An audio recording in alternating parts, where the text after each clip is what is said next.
listening to Best Served Cold, a Born Millennials podcast, the Australian true crime podcast where we drink wine and talk about crime. Formerly Egypt's 36th most popular true crime podcast, hosted by Tama J and Laura Elise. Sit down, relax, grab a drink, and enjoy this week's episode. Hi. Hello. Hello. We know you guys missed us. Sorry about missing a week there, guys. We do apologise. You know, hashtag mental health things. We just... I decided last week that instead of recording the show, I would have a mental breakdown instead. So... Yeah. When you sign up for this show, you're subject to various spaces between episodes because we're just freaking the fuck out. Yeah. So anyway, welcome back to Best Served Cold, the true crime podcast where we drink wine and talk about crime. I'm one of your amazing co-hosts, Laura Elise Bray, and I put the Bray in Nacho Libre. Very nice. And I am Tama Tor. These cases that we are talking about tend to put a damper on the term Bones Days. There you go. So nice little TikTok reference for those who don't know. Is it a Bones Day today? I think it's a Bones Day today. I haven't checked. Okay. Isn't it crazy that that's a phenomenon? Yeah, it's a widely known thing. I wonder if I could show up to jury duty and be like, sorry guys, I can't come. Yeah. It's a no bones day. And they're like, cool, no worries. Noodle said I had to stay home. That's the other thing. Also, it's going to be a bit weird doing this because Laura is currently doing jury duty. Which I'm not supposed to tell anyone, but, you know. Yeah. I was told that I was allowed to tell my employee, and I kind of think of you guys as... Yeah, you guys are all individually our bosses. Yeah, exactly. So I'm just telling my boss. I'm not going to give you any information about what it is, but I'm on jury duty for a couple of days, which is going to throw my schedule out a little wee bit, which is also why the episode this week is also late. So, yeah, just bear with us. We'll make it work. Sailing through some choppy waters at the moment. It's a bit tricky, but we'll make it work. But welcome to the show. For those who are new around here, we do a little disclaimer at the start of the show where we let you know that we do tend to swear a fair amount. So if you are someone who is not a fan of the F's or the S's, we don't say the C word, but everything else under the sun, then we would kindly ask that you fuck off because you're not going to probably like what we do. And we would kindly request that you don't leave us a 1-star review about our swear words. Absolutely not. If you do like the show, we would love it if you left us a nice review. It genuinely helps the show out. We love seeing you guys share the episode. We love it when you say like you introduced it to your friend. It really helps the show grow because there's not really any other way to market podcasts aside from social media and word of mouth. So every little bit helps, and we love all of our wonderful listeners who check in with us every week. Yeah, sorry, that's Toffee meowing in the background. She's being very sooky this afternoon. Yeah. But if you do want to follow us on social media, you can check us out at the BSC Podcast. We are on Facebook, Instagram, TikTok, and Twitter. And yeah. That's it. And YouTube. Also, I've been meaning to tell everyone that listens to this show for ages. We moved to a new distributor, and it now makes putting the show on YouTube incredibly easy. Much easier. So we are now also, all our episodes every week, including the bonus episodes, go up on YouTube. So I will add that to our link tree. So if you are someone who prefers to listen to the shows on YouTube, you can now do that. So there you go. Don't say we never do anything for Exactly. you. There you go. There you go. Do you have any other housekeeping bits and bobs? No, not really. You would like to talk about? Nothing at all. Just you covered it all. Just check out our socials. I'm just that good. Yeah. I mean, we would love to do like a thing where we could do like snippets for like TikTok or social media, but it's hard to do when you're not like filming the show. Yeah. And it's kind of a hard show to film because it's like, it's just us reading our notes. Yeah, it's not the most exciting kind of thing. Yeah, content to watch. Yeah. Although maybe some people might like that. You never know. Yeah, maybe. Yeah. Who knows?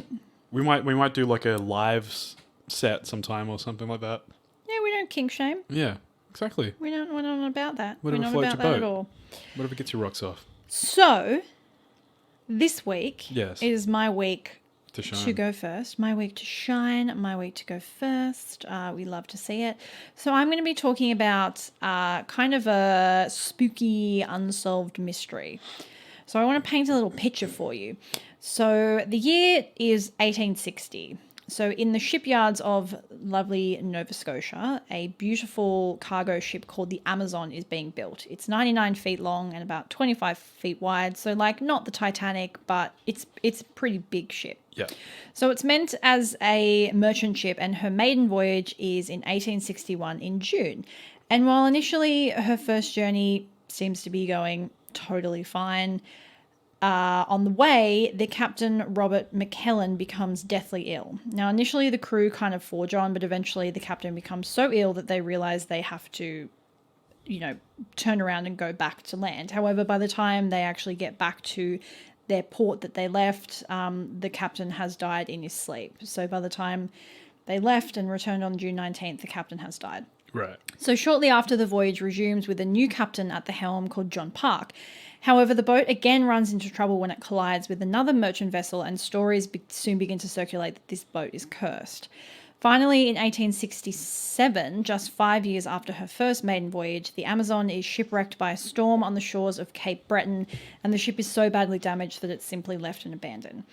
Now, under maritime law, I learnt so many things about maritime law. Fantastic.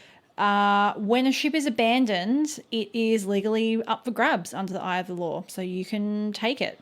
So a man called Alexander McBean takes the wrecked ship, eventually selling it to a New York mariner named William Haynes. The ship is restored to its former glory and renamed under the name the Mary Celeste, and it sets sail again under a new captain, Benjamin Briggs. So after extensive work, the ship is again deemed seaworthy in 1872, and it takes to the seas carrying a large shipment of denatured alcohol, which is essentially alcohol that's used for like medicines and cleaners. It's not meant for drinking. So it's essentially pure alcohol, ethanol, basically. Gotcha. So the captain is incredibly experienced, as is his crew that he meticulously hand selects. The journey was from New York Harbour over to Italy, and on November 7th, 1872, they set sail. Around the same time, another Canadian boat is also due to set sail on the same route about 8 days. It leaves port in New York about 8 days after the Mary Celeste. And this is Captain David Morehouse, and he set sail on the De Gracia. So on December 4th, the De Gracia is roughly halfway through its journey when the crew spot in the very, very distance another ship sort of sailing slowly and erratically towards them. They attempt to signal the approaching boat and receive nothing in return, and as the ship draws closer, they can see the deck is completely devoid of anyone. The ship finally draws close enough for the crew to make out the name on the side of the hull, the Mary Celeste. Quickly, a boarding party is arranged, and they climb aboard to find the sails partially pulled up, while some are damaged or just completely missing, with some of the other rigging equipment also damaged or missing. The Mary Celeste, as seemed to be quite popular in that time, only had one lifeboat, which was not enough to carry all of the people on board. Absolutely not. So the lifeboat is missing, as well as the ship's main compass. So I didn't know that ships kind of have them like sewn into part of the sail, so it's been ripped out. Gotcha. And aside from this and its cargo, the boat is completely empty. Occupants of the De Gracia note that there is no way that the single lifeboat was large enough to hold the entire crew, and realize a call must have been given to abandon ship, which is a very serious thing in 1872, considering they really had no way to signal someone that they were in distress. Abandoning ship was very much a last be all end all. Yeah. Absolutely not to be called unless it's completely desperate.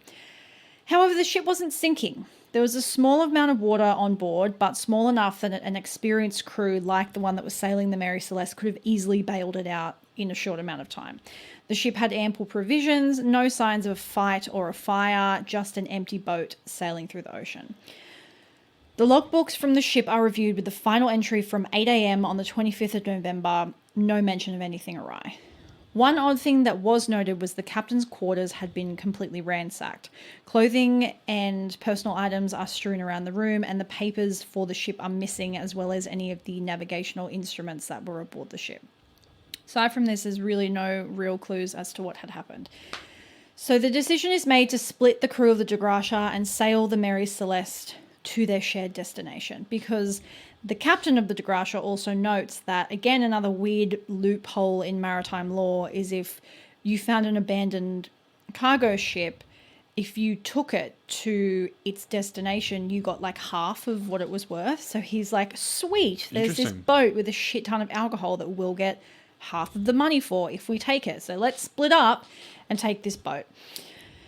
So midway through the trip, a incredibly thick, dark fog envelops the Mary Celeste, and crew of the DeGracia note that the fog seems to weirdly be just kind of around the boat. Okay. And they fear that the ship has been lost again. So they keep sailing. Sorry, our cats are just going insane. Decided now is zoomy time. So the DeGracia continues sailing. They're like, cool, really not much we can do about this situation. Let's just hope for the best. They continue sailing. And then the following day, after they've arrived at port, the Mary Celeste also arrives unscathed at port.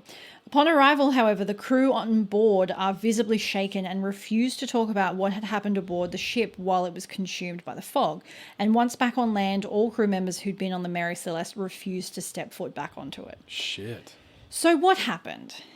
As this is the internet, there are many, many, many, many, many theories. So let's talk about a few of them. So one of the most prevalent theories is, of course, pirates, specifically a group of them that frequented the oceans in those particular parts called the Riffians. So their attack technique was known to be quite silent and deadly, which would explain why perhaps the ship appeared to have been left in a somewhat orderly fashion. That would make sense. So it's likely the Riffians would have rowed up to the ship in the dark on calm seas and boarded the ship before anyone even knew what was happening. And would also potentially explain why the crew was never seen from again, as the women and children would have been, taken as slaves, and many of the male sailors would have likely also been taken as slaves or simply just executed and dropped into the sea. Yep. Yet this theory doesn't quite add up, largely due to the fact that many valuables, including a very expensive custom-made sword, were left on the ship, and the pirates would have been very unlikely to have simply left these, considering these group of people, the Riffians, were a notoriously impoverished group of people. So they were not interested in just hoarding wealth. They were kind of trying to survive. So it's really unlikely they would have left anything of value. Another interesting theory was allegedly the captain of the Mary Celeste was a devout Christian. Devout Christian. And so some people think that in a fit of violent religious sort of fervor, he went around and murdered each of the crew members and all on board sort of one by one. And this kind of becomes a popular theory back in the 1800s, partially due to the fact that everyone already thinks this stupid boat is cursed. Yeah. So they're like, oh, the boat possessed the captain and in a religious fit. So, I mean, that's probably not what happened. It's a good story, but though. It's a great story. Yeah. And the last of the rather unhinged theories is, of course, a giant squid, the Kraken. Everyone loves to think about the Kraken. Yeah. Particularly one type of giant squid that was called the Colossus Squid, and it was known to grow 50 feet long, and it had obviously tentacles with suckers, but these suckers, the tentacles rather, also had small teeth and hooks. So some suspect that a giant sea creature who wasn't necessarily interested in the boat itself, which explains why it was only partially damaged, has kind of wrapped itself around the ship and just picked off sailors one by one. The rest of the crew that did survive have obviously tried to flee in the lifeboat or just abandoned ship off the side of the boat and ultimately drowned or also eaten. The likelihood of that happening, very minimal. Yeah. Not super likely. Here is what most people suspect is the most likely theory of what has happened. There's kind of two arms of this. So I mentioned the fact that the ship was carrying enormous amounts of essentially pure alcohol.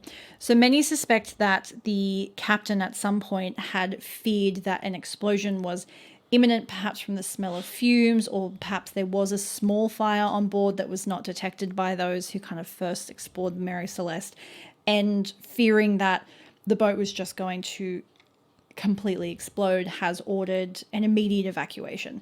So a lot of people think that's happened, and then the lifeboat that was taken was capsized by rough seas, and those who were on the boat have drowned. Those who didn't know how to swim, obviously, and had to jump off the side of the boat have drowned. And then those who had obviously swum far enough to be safe if the ship was going to explode have then, been dragged off by a current and not been able to get back to the boat, or simply just been too tired from treading water to actually get back to the boat, and also drowned from exhaustion. Another prevalent theory about the alcohol on board, which I find very interesting, was a lot of people think that it was perhaps sort of like a half drunk, half hallucinogenic thing that happened from all this denatured alcohol on board, which caused those on board to have kind of like crazy, nightmarish hallucinations, which then made them think that they needed to completely abandon ship. Needless to say, this happened over 150 years ago. Yeah. To this day, no one has a single fucking clue as to what actually happened to anyone aboard the Mary Celeste. I like the ruffian theory. That makes, even like in the 1800s, it still makes sense. I also like the idea that maybe it was a ghost ship attacking them, and then the ship was haunted, given the fact that it was surrounded by fucking fog. There was also another very, very super specific theory that talked about that because the ship had been recently sort of redone, that the coal and like dust debris from remaking the ship had clogged the pumps that they used to bail out the ship if it took on water. Right. So with the pumps not working, there would have been no way for the captain to actually know how much water the ship was taking on. So he may have kind of feared the worst and just thought, let's cut our losses and everyone abandon ship. But that's kind of a theory, again, that doesn't really add up. So they did find a partially disassembled pump on the boat, which kind of adds up to that theory. But yeah, most people just kind of think it was a ghost ship. Which I dig that. I like that story. Yeah, well, the fact that it had already had such a kind of weird history. Yeah. Yeah, but it's very interesting, and just, it's been 130, 150 years later, and just no one has ever been able to figure out, or has even really a solid clue on why an entire ship full of people. Because a lot of people pointed out the fact that often on longer trips the captain would take his family, so he really would not have ordered an abandoned ship with his like wife and children on board unless it was absolutely necessary. But no one can see anything that really warranted an abandoned ship order. Yeah. And then the lifeboat was never found. No bodies were ever found. It was just, they literally just found the ship cruising through the Atlantic on its own. Creepy. Very creepy. And we'll probably never know until the day that quantum physics allows us to go back in time and it's going to happen one day. Hopefully in our lifetime. That'd be sick. I hope so. That would be very cool. Yeah. So many unanswered questions. Could be the end and the collapse of humanity as we know it. But either way, it's a... I'm happy with somewhere in between. Yeah. You know what? We're sort of halfway there. Yeah, anyway. But that is the story, the unsolved spooky mystery of the Mary Celeste. Great. All right. Well, we're going to take a little break, do our little poo-poos and pee-pees, and we'll come right on back. Pee-pees.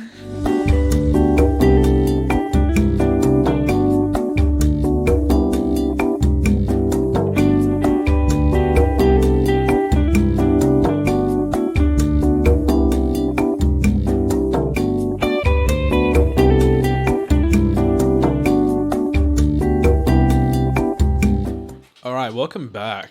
Welcome. Tama's up to the slate.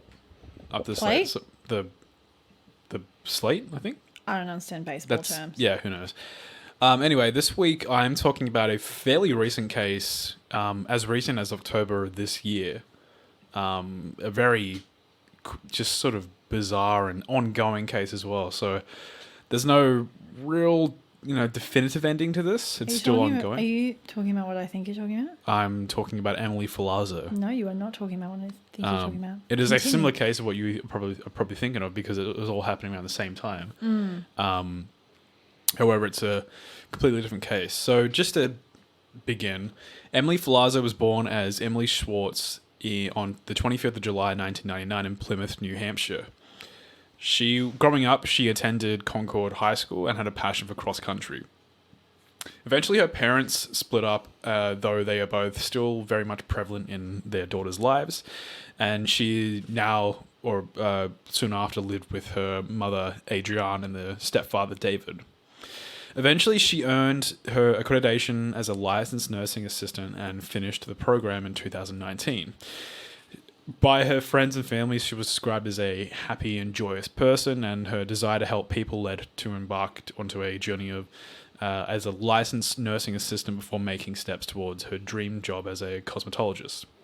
So pretty high aspirations, and just someone who just genuinely wanted to help other people through no, gain. It was her dream to just help people find their self-confidence, as that was something that she struggled with herself and something that she could relate with other people with. So in early 2020, Emily would meet a man called Joseph Ferlazzo. Even though he was essentially twice her age, he and Emily soon grew close together and started dating each other. According to her, she was just completely infatuated with him and calling him the love of her life. Joseph worked as a licensed tattoo artist in a parlor in New Hampshire and also worked in Vermont.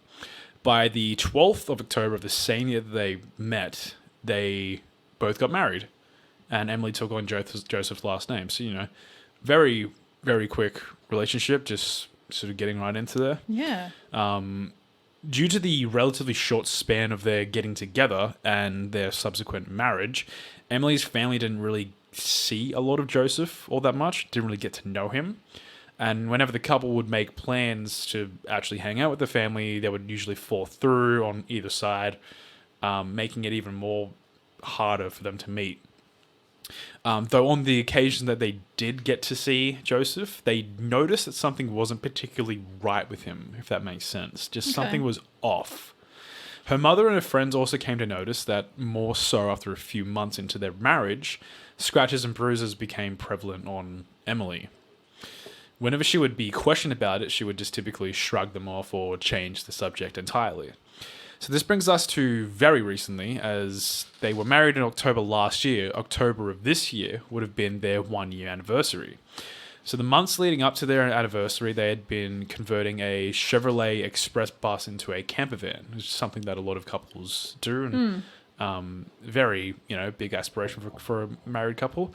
And in the days leading up to their anniversary, they decided to take their converted Chevrolet Express bus up into the hills of Vermont for a small getaway.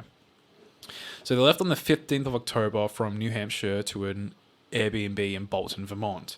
According to Joseph, the next morning, however, they had a pretty big argument, and this eventually led to Emily demanding that Joseph stop the camper van. Emily then got out of the van and began walking down Route 2 all by herself. Allegedly, Joseph then drove over to a convenience store to buy snacks, or according to him, just buy snacks, whatever. Cool, sure, no worries, bro. Then he returned to the area where he left her at, and she was nowhere to be found. Weird, right? Very fucking weird. So from this point onwards, despite friends and family attempting to contact her via social media, via her phone, anything, they were all unreachable or unresponsive. On Monday, the 18th of October, Joseph returns home to New Hampshire. So keep in mind, they left on the 15th. He's now returning back on the 18th. He returns back to New Hampshire without Emily. Not long after, Emily's parents grow worried at how unresponsive their daughter was. And they soon learn, not right away, but soon after, they learn from Joseph that they had an argument in Vermont. And after hearing Joseph's story of how their daughter got out of the van and walked down Route 2, a long highway, surrounded by forests, alone, just to disappear. They were, just to say the least, they were skeptical. Yeah. They weren't buying his shit. So according to the parents, even after some slight changes they noticed in Emily's personality after marrying Joseph, this was entirely out of character for Emily to do something like this. They also noticed that Joseph had returned home, and this is just damning in itself. They noticed that Joseph returned home with an entirely new vehicle. Oh, Huh, yeah, that's weird. not sus at all. Yeah, no, not sus at all. So as mentioned before, they spent ages converting a bus into a camper van that they could take anywhere. And if you know anything about these things, they're portable. You take them wherever you go, and then you come back with them. Sometimes you just stay in them.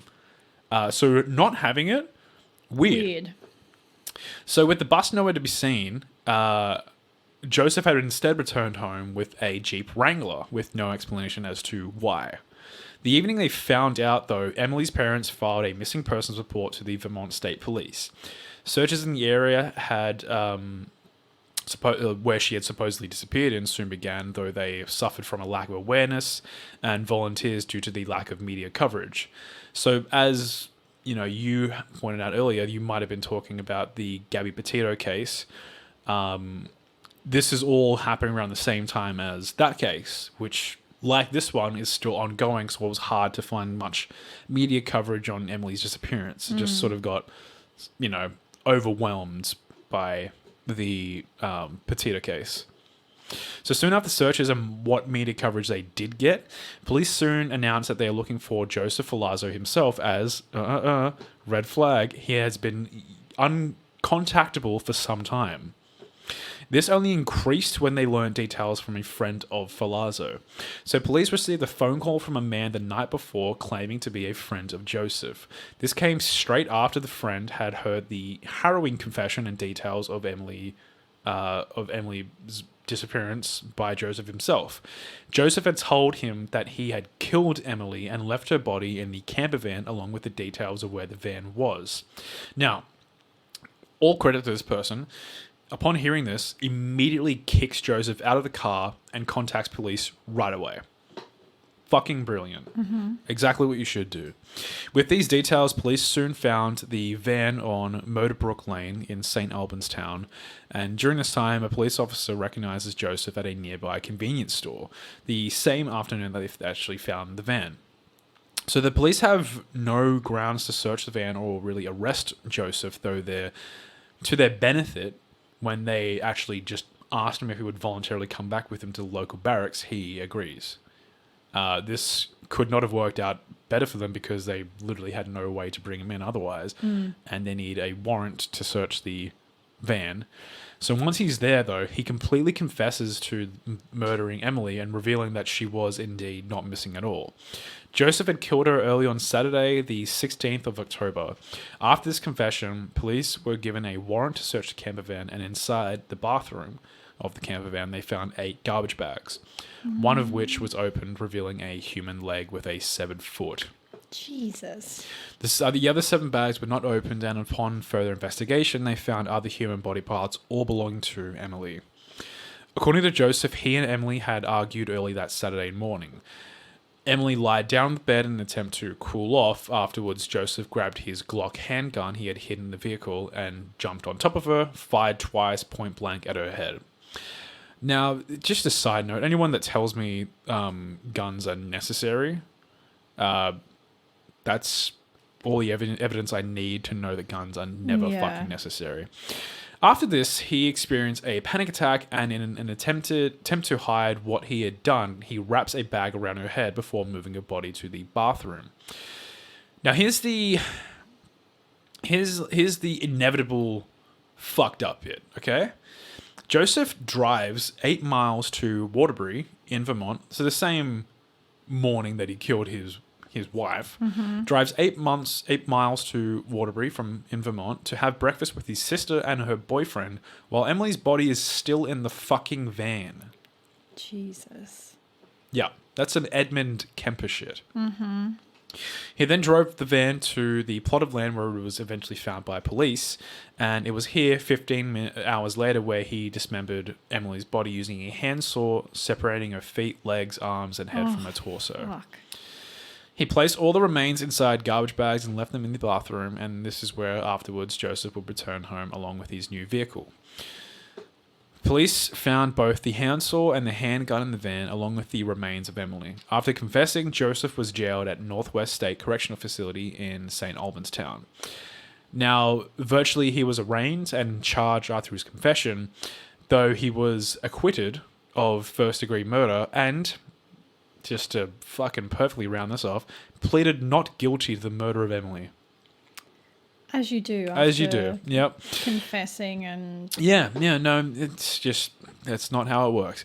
He is being held without bail at the same correctional facility until a evidentiary hearing is held. Supposedly, he was due back in court on November 8th, but I haven't seen anything to do with that yet. There's really no coverage on anything recently. Right. And adding yet more to this case against him in a entirely weird, fucked up spin. Investigators in Pennsylvania are looking into the 2009 murder of his stepmother, young Emily Ferlazzo. She had been found stabbed to death in her own home on a Sunday night by her husband in October 2009. Now, the reason they're looking into this case, as it is an open case, it's still unsolved to this day. Right. And given that Joseph just murdered his fucking wife, Emily Ferlazzo, they're looking at him for this as well. Yeah, that makes sense. I would probably do that. Yeah, so as I said, this case, I haven't been able to notice anything recent, just from the general, research I've been looking into it. I'm sure there will be something coming up. I mean, due to the epidemic and everything, cases are getting delayed constantly, and hearings also just take a long time to fucking go through a process. So it could be a while before we actually see anything result in this. He could be held there for like a year. You never know. But yeah, that is the story of Emily Ferlazzo and her unfortunate and just despicable murder at the hands of her husband, who I believe was 41 at the time, which is, this year, 41, and Emily was 22. That's so sad. So nearly double her age. And, I don't want to be like, love is love. I don't want to, shit on anyone. But, when it comes to age, it's just kind of there's a line. Yeah. There's a definite line. 22 is kind of dude, you're 40. Really? Well, yeah, I think I always think it's a bit of a red flag when men can't find women their own age that want to date them. But I'm 25. My sister is not even 22. She's 21. And to me, she's a fucking child. Whenever I meet her friends that are of the same age, I look at them and I think they are children. Mm-hmm. And I understand that to some despicable people, that is the reason why they seek out these individuals, which, I mean, I can definitely see him being a disgusting human being, being attracted to that.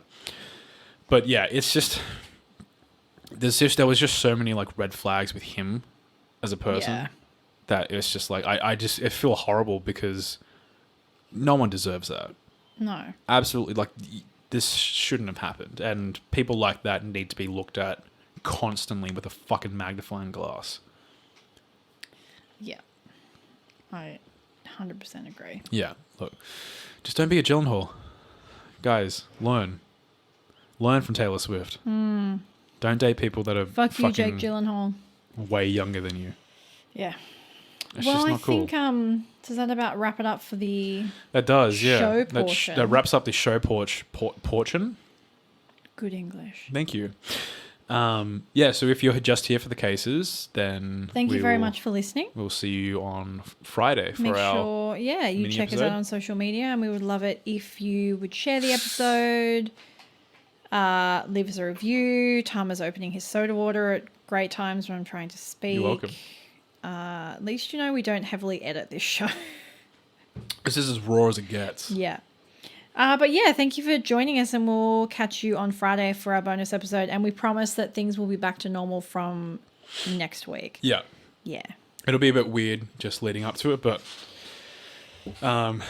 yeah, it's just a weird time. We're still sort of getting into a routine coming out of lockdown. And obviously with jury duty, it's kind of like, well, that kind of puts a bit of a spanner in the works for some things. But can I just quickly, I think Twitter has realized what's happened and they've fixed it. But because I don't know why it's done this. So I was just looking at our Twitter account, and on Twitter, all of like some of the trending topics will show up on a bar on the side. Mm-hmm. Obviously, the new Spider-Man No Way Home trailer has come out with Doc Ock. But for some reason, people have been talking so much about Doc Ock. But the way Twitter has abbreviated it, so people are going capital D-O-C, capital O-C-K. yeah. For some reason, the trending thing on Twitter has got it spelled not capital D-O and then in capitals C-O-C-K. So it just looks like it says do cock. Wow. Don't know why. I'm going to take a picture of that so it never goes away. But I just clicked on the hashtag and it says there are currently no tweets available for hashtag do cock. Yeah, so Twitter's like, wow, we fucked up. We fucked up. We don't really know what happened there, guys. Yeah, what's going on there? Yes, but that gave me a little giggle. I love when that happens to just large social media platforms. You're like, oh, you fucked up. Yeah, really badly. What's happening there? We didn't mean to tell you to do cock. Yeah. We were talking about Doc Ock, the classic Spider-Man villain. Yeah. There was I can't remember what it was. It's sort of related to Twitter, but not really. It was either like Nintendo or Wendy's or something like that. Their official like profile on Twitter had like it was like I think it was Nintendo, and it was like Mario Takeover, where like Mario was making the tweets or something like that. Right. And then like this really weird tweet came out. It was either like really aggressive or just like hacked in or something like that. And then like, oh no, yeah, I think it was something like that, or Waluigi or something. And they posted this weird status, and then they followed up with, "Whoa, Mario got a little bit ahead of hand there." Well, like, whoa, Jesus Christ! Do you remember when Susan Boyle's album first came out? So you know that she was the older woman who went on like, yeah. So when she had her first album out, they tried to get the hashtag Susan album party trending. Oh. But when you put that all together, it just looks like it says sus anal bum party. Yeah. I do remember that. And it was like, did no one like cast a second eye over that and be like, maybe the message we want to be putting forward is not sus anal bum party? But I mean, maybe that is the message you're trying to. I maybe don't it was kink trending. shame. Maybe it was trending for a different reason. I do not kink shame. If you want to have a sus anal bum party, sounds fun. That is your prerogative. Yeah, maybe the next birthday I'll have one I of those. don't want to see it trending on Twitter though. Okay, that's fine. It's each their own. I don't mind it. I don't shame Twitter for putting that out there. Sus anal bum party. There's a Twitter handle that's Wendy's, but it's like they mix their like regular tweets with like nihilistic things. So it'll be like, plastic will consume the world by 2050. We'll have no fish left in the sea. Try out Wendy's new Wicked Wings. Like, whoa, it's really good. My new favorite thing is Duolingo on TikTok. Their TikTok is amazing. Insane. Whoever is running the Duolingo TikTok deserves a raise. It's phenomenal. They're doing it right. They're doing social marketing perfectly. So right. Yeah. So right. And it's so funny because now all of the other brands are trying to kind of like copy them. It's very interesting. I've seen a lot of like, like there's like that guy who does the paper cutout, and he does like the it's like a latte, and he's pouring the coffee, the chocolate onto the thing, and he's doing it for all the different companies' logos. Yeah. And like I think it might have been like Duolingo or something like that, who was like the first to request it, and then all the companies are like, can you do ours next? Can you do ours next? Like, dude, you're slow to the game. Come on, keep up. I was actually listening to a podcast episode this morning from one of my favorite shows, which is You're Wrong About. So basically they kind of take a topic, whether it's just they have a general discussion about it or they actually go into the history of different topics that have been incorrectly told throughout history. Cool. So I stumbled across them way back when we first started this podcast, and I covered Kitty Genovese. Oh, yep. Which is a very popular, if you haven't listened to that episode, essentially the story was that a woman was brutally murdered in a very busy apartment complex while like 25 people heard her crying and screaming and did nothing about it. It was a case from like the 1800s or the early 1900s from New York that was taught in psychology classes as basically like the bystander effect, that it's very easy for us to compartmentalize and cast stuff aside. And then it was like 50 years later, it was like, well, actually, that's not what happened at all. And all of these books have been teaching it wrong, and that's actually not what happened. Oh, really? Yeah, essentially. So that's how I first stumbled across them. But I was listening to a really interesting... just going back to what we were saying about social media. Yep. I was listening to their episode that they did about cancel culture. Yep. And they were talking about, one of the hosts was saying that it took about 150 years for the printing press, when it was first invented, to fully be integrated into people's lives as a kind of seamless thing. Like it took humans around 150 years to fully get used to the printing press. Okay. And social media has become such an enormous thing in our all of our lives in such a short space of time. It's basically like we're currently living through a social experiment of seeing how we've adjusted to social media in 150 years' time. Yeah. So it was just very interesting. Like, we're not, things like cancel culture don't get handled well because we just don't know how to handle it. Yeah. But yeah, I have mixed opinions on cancel culture. I think I was actually talking to a friend about this a few nights ago, and we were saying, like, for a lot of women especially, because let's be real, like, a lot of the time it is women or maybe people from other marginalized communities that are kind of at the forefront of, quote, canceling people. A lot of the time it's because, for especially women, I think, because the justice system does them so dirty when it comes to things like sexual assault. So it's like vigilante justice. Well, the cops didn't do anything, so maybe I can ruin his career or have some sort of justice for myself that the actual system that's set in place that's supposed to protect me is doing nothing about. Yeah.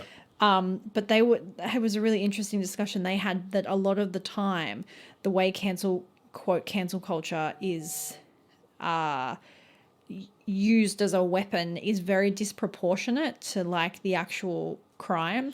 So obviously a lot of the time, particularly if you're talking about like men in music who've assaulted women, like obviously that's kind of like the punishment fits the crime. But then you have these people being cancelled for like stupid shit they said back in 2010, and it's kind of like, well, yes, they shouldn't have said that, and yes, they should apologize, and no, it doesn't make it okay. But like, do we think maybe we're taking the punishment for this thing a little bit too far? Yeah.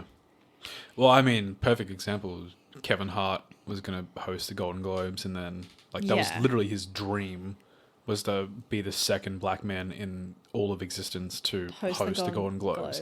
And was it the Golden Globes or the Oscars? I think it was the Golden Globes. Wasn't it the Oscars? I don't know. I can't remember. Anyway, that doesn't matter. That's irrelevant.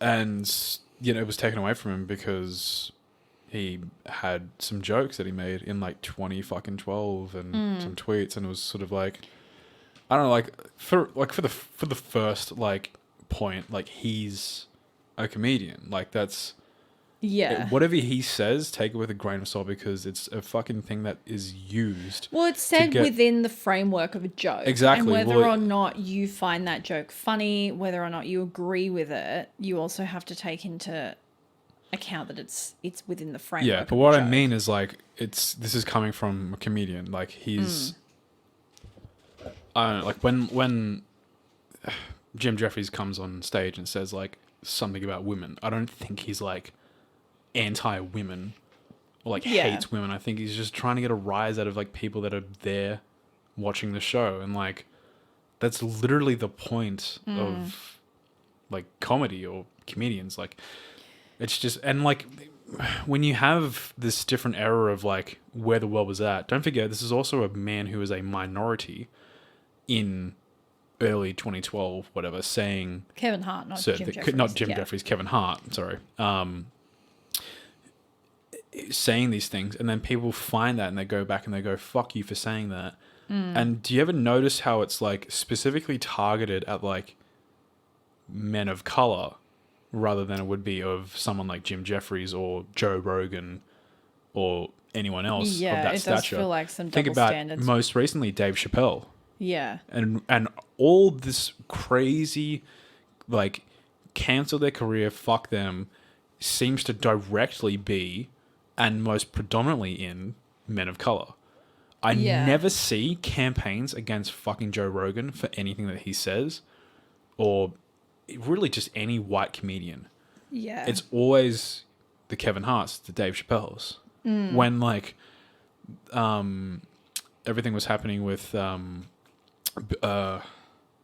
Cosby, there was a story that came out afterwards because a reporter misinterpreted what Morgan Freeman was saying and took it as like a sexually suggestive thing, even though it was like, when you watch the video, you're like, he's not talking about that at all. There were like articles and just people bombing Morgan Freeman for like, Who just seems like the sweetest man on earth. yeah, and like, you know, How dare you? How can you not look at that and go, that's racially motivated? Yeah. Or even just take RuPaul's Drag Race with Jeffrey Boyd Chapman and like his experience. He's most recently come out with talking about his experience and just being like, where are the black people or the people of color in this production run by a black drag queen? Yeah, and again, it's disproportionate. The punishment is so disproportionate to the, I'm using air quotes, which you can't see because this is an audio, but it's disproportionate to the crime. Obviously, if you're talking about a Harvey Weinstein, a Bill Cosby, that's not what we're talking about, and that's not what the hosts of the show were talking about. By the way, you're wrong about it's the show name, and the episode title was Cancel Culture. It was a really good episode. I'm about 3/4 of the way through it. And they talked about this woman. One of the examples they used about, you know, the punishment being disproportionate to the crime was one of the very first examples of a non-public figure, so just an average, everyday Joe Blow, who said a dumb thing online and lost her job over it, got doxxed in the media, was getting death threats. I think her name was Jacqueline Stucco or Jackie Stucco, and she was an American citizen flying to South Africa, and she, like I said, average person, was not famous, not a public figure. She just had a Twitter account and posted this stupid tweet saying like, I'm flying to South Africa, wish me luck, like, hope I don't get AIDS, joke, I'm white. Yeah. And then she switched her phone off, got on a 12-hour flight to South Africa, and by the time she got off the flight and turned her phone back on, she had received like hundreds and thousands and had been cancelled, and she ended up getting fired from her job. She ended up, someone figured out what flight she was on and made sure they were at the airport to film the exact moment that she turned her phone back on and realized what had happened. Like, and again, it's like, obviously that's not a good thing to say, but it's also obviously said within the framework of something that's so ridiculous. It's obviously a joke. Is it offensive? Is it not a smart thing to say? 100%. Is it something that you should have kept to yourself? 100%. Is it something that your life deserves to be destroyed by? Yeah. Well, I personally like live off the idea that like, you know, that happens.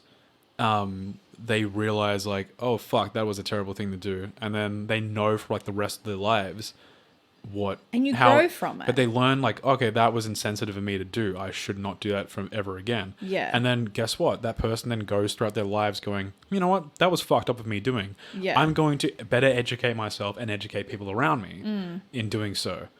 But like this idea that like you will never grow out of it when it's something like as minuscule as that. Whereas fucking Bill Cosby is out of prison doing fucking shows. And like, wait, what? Yeah, he's like planning on doing shows. Are you serious? Yeah, legit. He did I believe he did a show in a park. What the fuck? And it's just like everyone's just forgotten. Like it's just like you realize this person fucking raped people. Like multiple people. And you've just sort of forgotten about it. But this one person can never turn back their lives because they said one insensitive thing on Twitter. Yeah.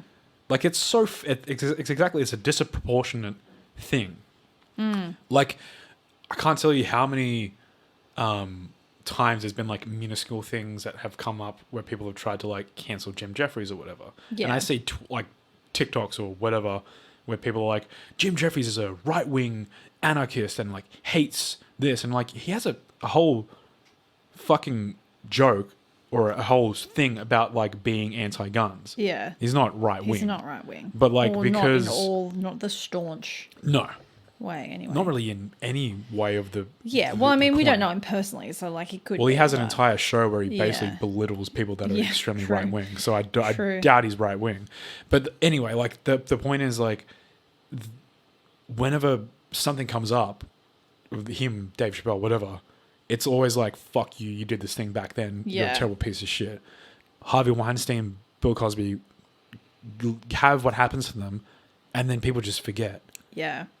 There was another in this same... Sorry, I keep hopping back to this episode, but it was just that good. They had a quote from a woman that I think they'd previously interviewed on the show, and now I can't remember her name. But she'd been someone who had been raped previously and then also had said something stupid and got, quote, cancelled for it. And she... Right. Like on two separate things, Yeah. but she had said like hands down the psychological damage from being, quote, cancelled 1,000 times worse than that of being raped, which is fucked up. Yeah, that's like, brutal. Because at the end of the day, cancel culture doesn't work. Like you said, No. Bill Cosby is working again. Chris Brown is receiving public support from Yeah. enormous artists like Lizzo. Yeah. Cancel culture doesn't It work. doesn't do anything. It, like, sure, they'll disappear from the spotlight, give a fake apology if they don't mean it. Like, I'm sure there's a lot of people who give genuine apologies, but for the most part, I think when people do repetitive shitty behavior, it's, you know, it's a framework for your behavior, not a mistake. Yeah. They'll give some fake apology, disappear off the map long enough for people to forget about it, and then come back and have a career. So at the end of the day, cancel culture doesn't work. A la And I Logan think Paul. we need to, like, reassess Yeah.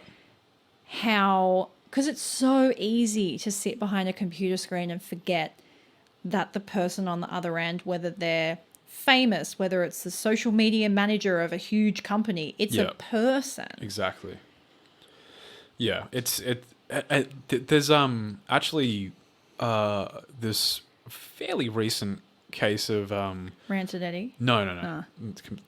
There's in America there's this YouTuber or like this social media icon, EDP 445 I believe was his name. Basically just like had videos where he like rant on about various things, and it came out that he just made some very weird videos, and it was suggested that he was sort of interested in seeing people that were underage. And there's a completely separate YouTuber that makes their like entire thing like calling out other YouTubers and like finding questionable YouTubers and like interrogating them on the streets. So basically there was this whole like essential people knew about this EDP guy and how he was interested in underage women and seeking them out. And they actually used this fake profile to sort of like gauge reaction out of him. It was like of a 15-year-old girl or something like that. And like EDP had like been messaging and saying like, I want to do these sexual things to you, et cetera, et cetera, et cetera. And then these YouTubers confronted him and questioned him, and he fully admitted to like everything on like the fucking video, and it was just so haphazardly done and poorly constructed, so badly that a case that would have been made against this person couldn't be made because they fucked it up that badly. Yeah. So like it's better left you finding this out. Even like, I mean, I would advise not doing it, but like from the get-go, just tell the police. But doing like the fake profile thing of the 15-year-old and like him actually saying sexually suggestive things, take that to the police. Don't confront him because you think it's going to get you fucking views. Yeah. You just completely fucked up an entire case against this person who potentially now, who is free and doing their own thing, doing videos again, could go out there and in a sense sexually assault a minor. Yeah. You just completely fucked that up for the police. And we're going to have to wait until it actually happens for anything to come of it now.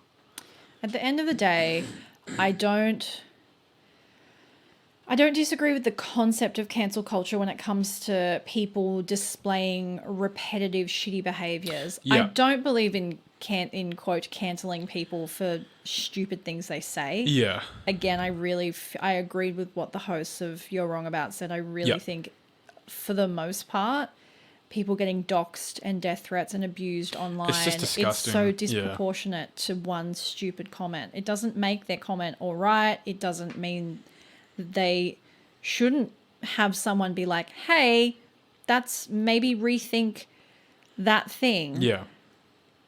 But at the end of the day, go. I don't think it doesn't work. Yeah. Do you want to know a wild fact that I also learnt today? Sure. So on YouTube, you think 1 million subscribers is a lot, right? Mm-hmm. There are over 22,000 YouTube creators with over 1 million subscribers. That seems about right. Wild. That's a lot of people, yeah. There's a lot of people that are using the internet. If someone had told me, oh, there's 22,000 people with over 100,000 subscribers, I'd be like, yeah, I believe that. When they were like, over 1 million people, 22,000 people with over 1 million subscribers. Yeah. That's It's kind of insane. crazy because 1 million isn't that much anymore. No, and that's bizarre. That's the other thing that made me think about. We're suddenly having all of these, with the rise of TikTok, all of these people being suddenly thrust into the spotlight of being a public figure with zero idea of how to cope with that. Yeah. Wild. Yeah, so like there's just like levels to it really that like in theory like being an activist and saying like because the system failed, you know, it's up to us to sort of say, fuck you, I don't want to see you do your thing and suffer no repercussions for it. And there's like cases like, think back in the day with the Sticky Fingers where like Dylan Frost was out drunk and kind of abusive and was a complete horrible person to Thelma Plum. And then Thelma Plum later on encouraged people to send messages to the bass player of Sticky Fingers' mum, sending death threats to her.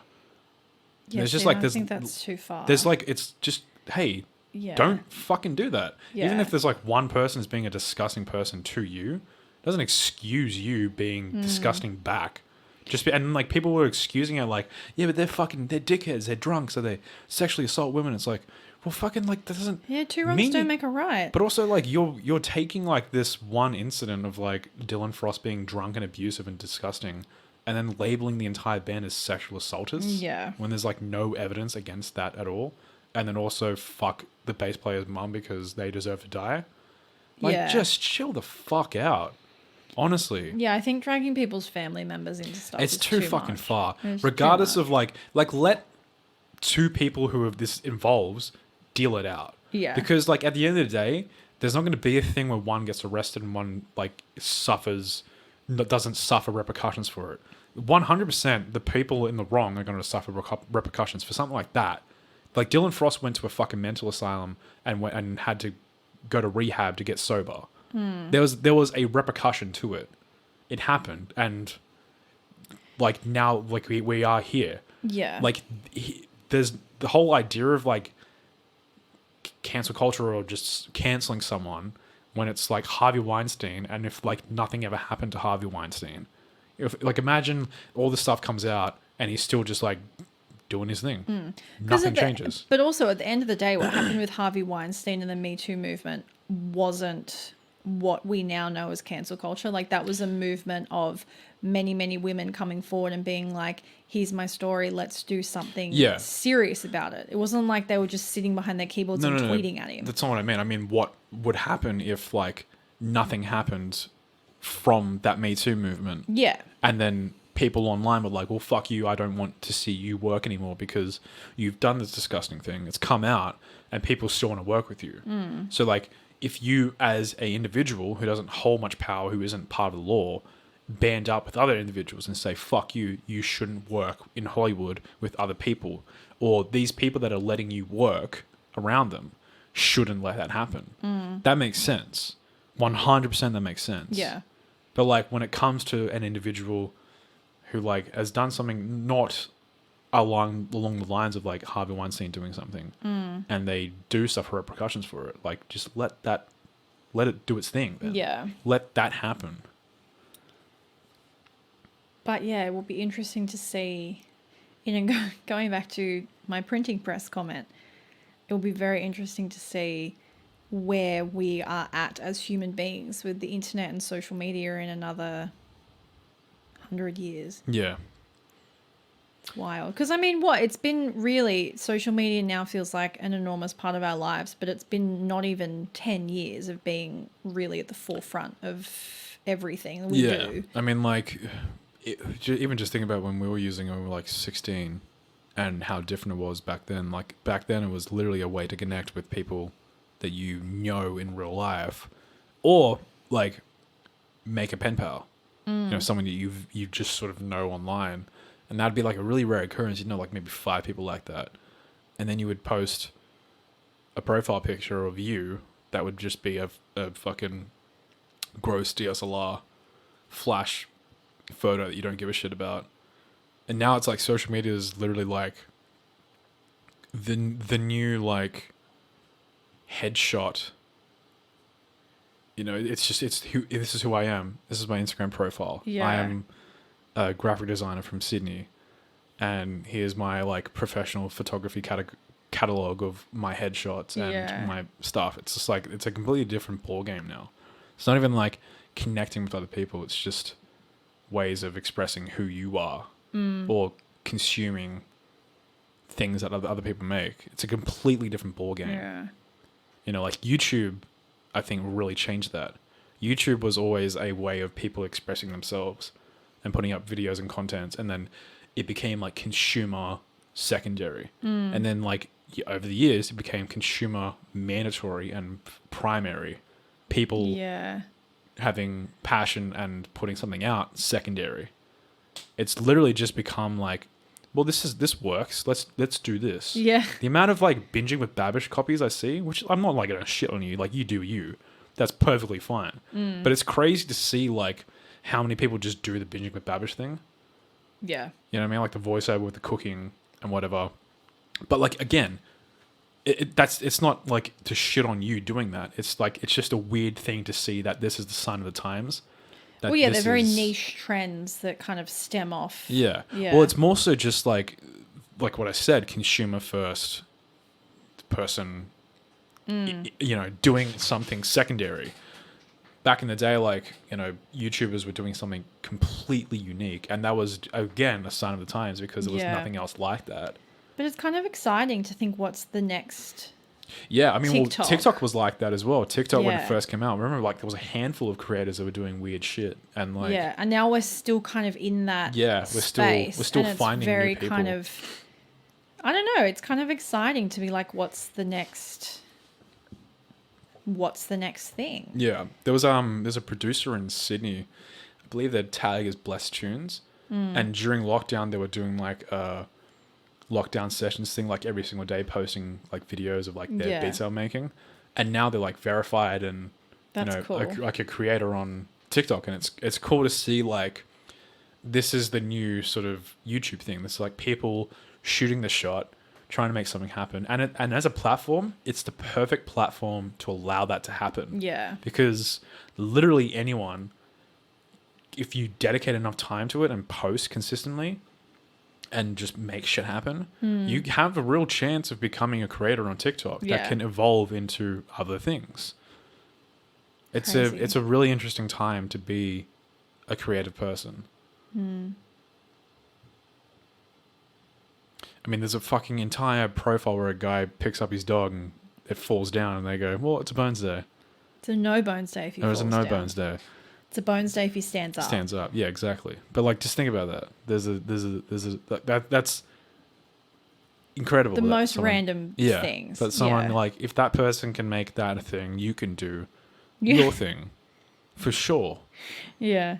Like, I've never seen a more amalgamation of like random shit as TikTok is. Yeah. It is so despicably random and all over the place.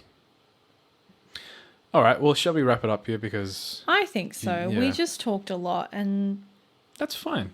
yeah. Yeah. No, I'm not saying it's not fun. I'm just saying my brain always gets to the point where it's like Yeah, it's like, slowly shut begins down. imploding on itself when I think too much. Yeah. Where can the people find us, Laura? The people can find us at the I don't know why I said it like that. The fuck was that? The BSC podcast on all things social media. You can also now find us, as I mentioned before, on YouTube. Yes. So if you are wanting to check us out on YouTube, all our videos are now automatically uploaded, so they should be pretty much up at the same time that it's up on all streaming services. And we would love it if you would subscribe. Mm-hmm. Smash that like button. I don't know Yes. what all the YouTubers say. Hit that Yes. subscribe button. Smash that the like button. Hit the bell. You have the option of having the You have the notifications option sometimes. of being notified only sometimes or for all of our videos. Also, we have a Google Doc that is linked in our link tree. Yes, which so you can suggest. You can suggest content that you guys want us to cover on the show. Big or small, it's fine, because we have the smaller episode. We can cover cases that don't have as much of a story to them, or there isn't much details surrounding them. Mm-hmm. So if there is something that you would like to see us dive into, maybe you want to find more details out about it by listening to the show, hell yeah, like, suggest it, go for it. We love that. We love to see it. We love to see it. You have your own little personal, assistance in the show, and it really helps us out because, as we've mentioned many times, we work full time, and this is like, our side hustle that we want to try and transform into something a bit more, predominant. Yeah, we'd love to be able to do this full time. Yeah. So any little things like this really helps. sharing the show, reviewing for sure. leaving us reviews, Yeah. following us on Spotify, subscribing on Apple, liking us on Facebook, all of that jazz. Hell yeah. It all kind of adds up. Tell your mum, tell your nan. If 50 of you show it to one person each, that's another 50 people. That's math. Yeah. That's how math works. And Yeah. then suddenly there's 100 people, and then it's those 100 people, and then it snowballs, and then the next thing you know, I don't know what happens after that. Yeah. We're rich can and quit our and jobs. That would be great. We change as people. Yeah, and then you all stop listening to the show because we've changed. Unrelatable. Yeah. We've become sellouts. No, we don't. And I can't wait for that day to hit, where we just get so rich that we're Imagine unrelatable. getting upset that your favorite creator gets succeful. Because sometimes it's just like people Sometimes just they do genuinely change. Yeah. You know what I mean? Yeah, Yeah. But we'll try not to. But who knows? Money might change us. Maybe we'll go straight to our heads. Yeah, get us rich to see what happens. Yeah, let's At the social very least. experiment. Yeah, Social let's see. Yeah, come on. We'll give All right, our guys. PayPal out. You guys can transfer us your life savings, and we'll see what happens. Yeah, we'll spend it really well. Yeah. Thanks, guys. Thank you so much for listening, and don't forget to check out On the Rocks on Friday. And aside from that, we will catch you next Wednesday. Bye. Bye.